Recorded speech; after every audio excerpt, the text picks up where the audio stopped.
Hello friends, हमारे YouTube channel air study IQ में आपका स्वागत है। आज हम आपको बताएंगे कि इंडिया की जो ग्लोब पे पोजीशन है उसकी क्या है।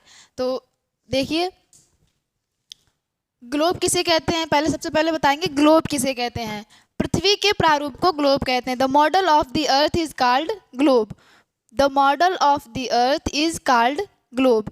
पृथ्वी के प्रारूप को ही ग्लोब कहते हैं। ग्लोब पे दो तरह की रेखाएं खींची गई हैं, इमेजिनरी जो कि काल्पनिक रेखाएं खींची गई हैं, वो है अक्षांश और देशांतर रेखाएं। ठीक है, अक्षांश रेखाएं और देशांतर रेखाएं। ग्लोब पे दो तरह की काल्पनिक रेखाएं खींची गई हैं जिनको कहते हैं अक्षांश और देशांतर रेखाएं। तो ग्लोब पे कितने टोटल अक्षांश हैं? टोटल अक्षांश है 181, 181। और total number of latitudinal line, अक्षांश रेखाएं कितनी हैं ग्लोब पे? 189। क्योंकि नॉर्थ पोल और साउथ पोल जो दो बिंदु हैं उनको बिंदु ही कहेंगे, उनको रेखाओं में काउंट नहीं करेंगे। इसी तरह से total number of circle, total circle कितने हैं ग्लोब पे? तो टोटल नंबर सर्किल जो है 179, क्योंकि जो बिंदु हैं वो सर्किल नहीं हो सकते। आपको देखने में लगता होगा कि अक्षांश ये जो है रेखाएं खींची गई हैं, पर ये रेखाएं नहीं है, ये कंप्लीट सर्किल है। ग्लोब पे जो है टोटल कंप्लीट सर्किल होते हैं, रेखाएं नहीं होती, पर हमें सामने से देखने से लगता है कि ये रेखाएं हैं।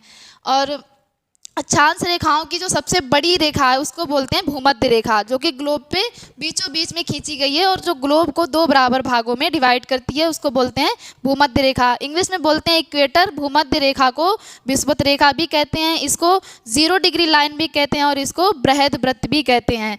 बृहद वृत्त की टोटल लंबाई कितनी है? तो है 40,076 किलोमीटर। बृहद वृत्त या भूमध्य रेखा या इक्वेटर या विषुवत रेखा कुछ भी बोल सकते हैं इसको, इसकी लंबाई है 40,076 किलोमीटर। अब आते हैं भारत के अक्षांशीय विस्तार पे। भारत का जो दक्षिणतम बिंदु है यहाँ पे, ये नॉर्थ इधर साउथ, दक्षिणतम बिंदु, इसका नाम क्या है? तो क्या लिखा है हमने? इंदिरा पॉइंट, जो कि 6 डिग्री 4 मिनट पे स्थित है। इसको कैप्रिकॉर्न भी बोलते हैं, जो कि दक्षिणी बिंदु है भारत का। और भारत का उत्तरी बिंदु है इंद्राकौल। इसको इंद्राकौल कौन सा है? उत्तरी बिंदु यहाँ पे। तो ये है 37 डिग्री 6 मिनट उत्तरी अक्षांश, क्योंकि भारत जो है उत्तरी पूर्वी गोलार्ध में स्थित है, तो इसीलिए यहाँ पे उत्तरी अक्षांश बोलेंगे इसको। और जो भारत के बीचों बीच से रेखा गुजरती है उसका नाम है कर्क रेखा। कर्क रेखा भारत के 8 राज्यों से भी होकर गुजरती है, वो हम आपको बाद में बताएंगे। अब बताएंगे भारत का आकार कैसा है। ग्लोब पे भारत का आकार जो है वो चतुष्कोणीय, आपको दिख भी रहा होगा ये चतुष्कोणीय। और उसका क्षेत्रफल जो है 32,87,263 वर्ग किलोमीटर।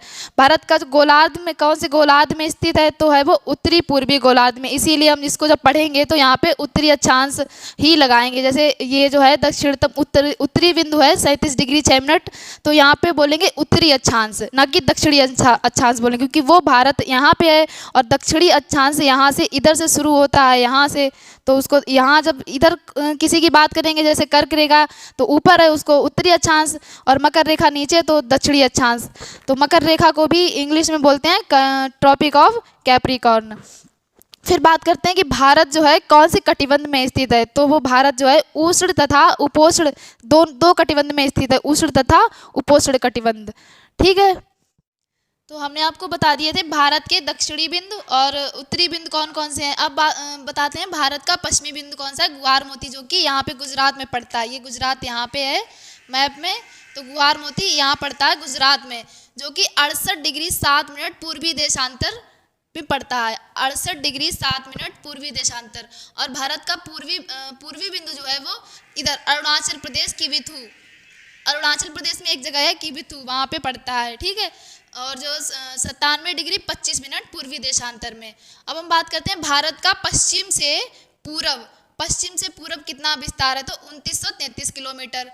और उत्तर से दक्षिण कितना विस्तार है? तो है 3214 किलोमीटर। या कह सकते हैं इसकी पूरब से पश्चिम लंबाई कितनी है, उत्तर से दक्षिण कितनी लंबाई है? तो उत्तर से दक्षिण है 3214 किलोमीटर और पूरब से पश्चिम है, पश्चिम से पूरब 2933 किलोमीटर। अब हम बात करते हैं कि इंडियन स्टैंडर्ड टाइम जो है रेखा जो है वो भारत के इलाहाबाद के नैनी से होकर गुजरती है।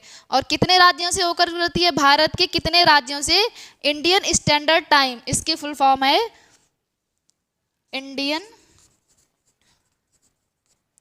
स्टैंडर्ड लाइन, सॉरी टाइम, जो कि भारत के 5 राज्यों से होकर गुजरती है, यूपी, एमपी, छत्तीसगढ़, उड़ीसा और आंध्र प्रदेश। ठीक है। और जो भारत में जो कर्क रेखा है, जो कर्क रेखा है भारत के बीचों बीच से होकर गुजरती है, वो भारत के 8 राज्यों से होकर गुजरती है, गुजरात, राजस्थान, मध्य प्रदेश, छत्तीसगढ़, झारखंड, वेस्ट बंगाल मतलब पश्चिम बंगाल और त्रिपुरा और मिजोरम। ये भारत के 8 राज्यों से होकर गुजरती है कर्क रेखा।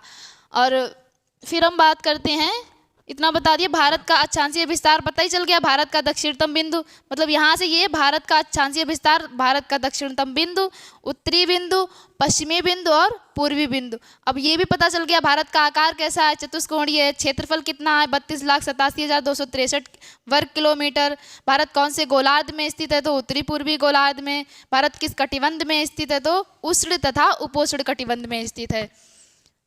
तो थैंक यू दोस्तों, आप हमारे, अगर आपको और भी ऐसे ही क्लासेस देखनी है तो आप हमारे चैनल को सब्सक्राइब करें। धन्यवाद।